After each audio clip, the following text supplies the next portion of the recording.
Alright, so in today's video, we are going to solve some really important soil mechanics PYQs asked in CIL MT Civil 2020. And honestly, these are kind of questions where one small concept can either save your marks or completely confuse you in the exam. Let's start with question 1.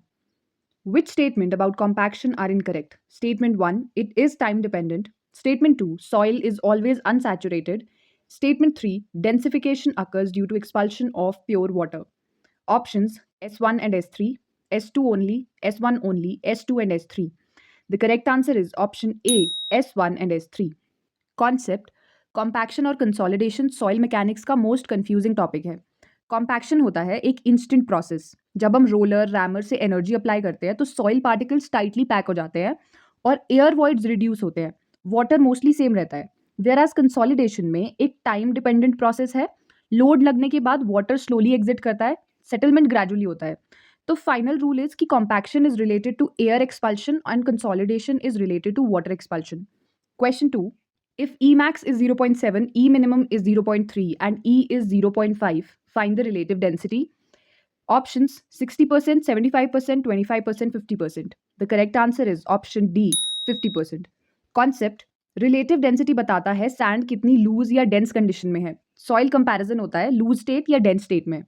तो basically question के according हमको निकालना है relative density, जिसका formula होता है E max minus ई natural upon E max minus ई minimum into 100। ई होता है वॉइड रेशियो। तो जब हम वैल्यूज पुट करेंगे तो हमारा आंसर आएगा 50%। So 50% means soil is in medium dense condition, neither loose nor fully dense. Question 3, which test is use to determine the sensitivity of soil? Options vane shear test, direct shear test, triaxial test, UCC test. The correct answer is option A, when shear test. Concept sensitivity का मतलब होता है soil strength loose करेगा after disturbance. Soil behaviour जब undisturbed soil होता है तो उसका हाई स्ट्रेंथ होता है, पर जब हम उसी सॉइल को रीमोल्ड करते हैं तो उसका स्ट्रेंथ रिड्यूस हो जाता है। और इसको सेंसिटिविटी को फाइंड करने के लिए हम वेन shear टेस्ट का यूज करते हैं। Now why vane shear test? Because soft clay के लिए बेस्ट टेस्ट है। डायरेक्टली अनडिस्टर्ब्ड और रीमोल्डेड स्ट्रेंथ मेजर करता है और फील्ड कंडीशन सिमुलेट करता है।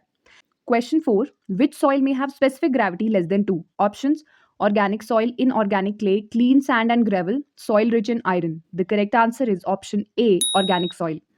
Concept ऑर्गेनिक सॉइल और नॉर्मल सॉइल का बिहेवियर डिफरेंट होता है। नॉर्मल सॉइल में मिनरल पार्टिकल्स होते हैं, हैवी स्ट्रक्चर्स होते हैं और उसका जो जीएस है उसका वैल्यू 2.65 के अराउंड होता है। वाइल ऑर्गेनिक सॉइल में डीकेड प्लांट मटेरियल होता है, लाइट वेट पार्टिकल्स होते हैं, तो इसका जो डेंसिटी है वो भी लो होगा।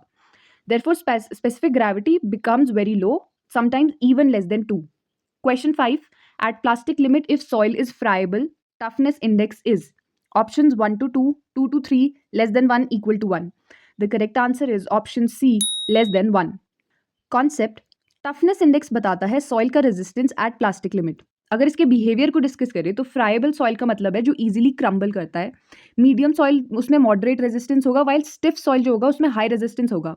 देयरफॉर लेस देन 1 होता है वीक और फ्राइबल सॉइल। टफनेस इंडेक्स का वैल्यू लेस देन 1 होगा वीक और फ्राइबल सॉइल के लिए। Question 6, observed value of n is 33, find sand below water table, find the corrected value.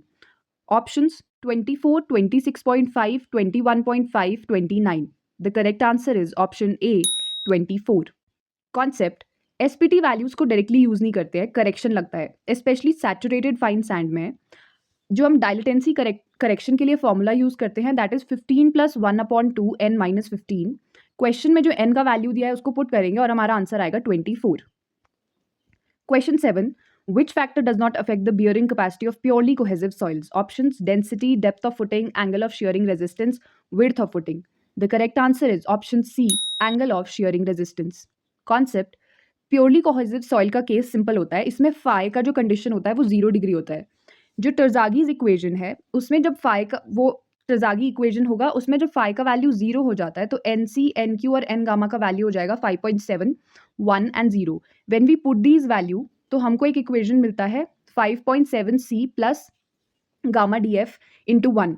Therefore जो नेट अल्टीमेट बियरिंग कैपेसिटी होता है that remains only 5.7 सी, जिसमें हम देख सकते हैं कि जो हमारा बियरिंग कैपेसिटी है that only depends on cohesion and no effect of angle of shearing resistance. Question number 8. Which statement is incorrect? Statement 1 occurs in recently deposited clay.